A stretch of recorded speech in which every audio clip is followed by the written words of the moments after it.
So especially paya song అవును. చాలా అద్భుతంగా ఉంది సాంగ్.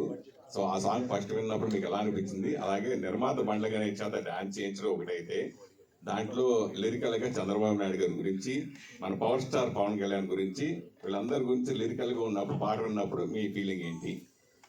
యాక్చువల్గా ఆ పాట తీసుకొచ్చింది నేనే. సో అది చెప్పారులే.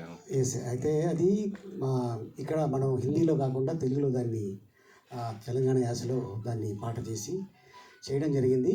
పాట చేసిన తర్వాత శివాజీ రోజు నైట్ ఫోన్ చేసి, అన్న పాట రెడీ అయిపోయింది, ఒకసారి వినిపిస్తాను, నేను పంపిస్తున్నాను విను, మళ్ళీ ఒక 10 minutes తర్వాత దాన్ని డిలీట్ చేశాను.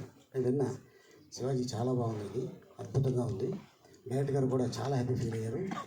అన్న నేను బండల గణేష్ని అనుకుంటున్నాను, ఒకసారి నువ్వు డైరెక్ట్గా వెళ్ళు అనగానే తను వెళ్ళటం చెప్పటం, ఒక డేట్ ఇచ్చాడు. ఆ డేట్లో తనకేదో ప్రాబ్లం ఉంటే తన సొంత పనుల మీద డేట్ మళ్ళీ మార్చి దాన్ని చేయడం జరిగింది. కుంభవృష్టి అసలు మామూలు కాదు, రామోజీ ఫిల్మ్ సిటీలో వర్షం, ఆ వర్షంలో 2 రోజుల్లో పాట ఫినిష్ అయిపోయింది. డాన్సర్లు సహా టెక్నీషియన్స్ అందరూ ఆ రోజు బాగా అన్నారు, షూటింగ్ ఫినిష్ చేశారు చక్కగా. 2 రోజుల్లో సాంగ్ అయిపోయింది, ఎడిటింగ్ చేశాడు, సాంగ్ రిలీజ్ చేశాడు. పాయ ఎంతమంది తిన్నారో తెలియదు, కానీ ఈ పాట రిలీజ్ చేసిన పాయ చాలామంది తిన్నారు, అంత అద్భుతంగా. వంశీ గారు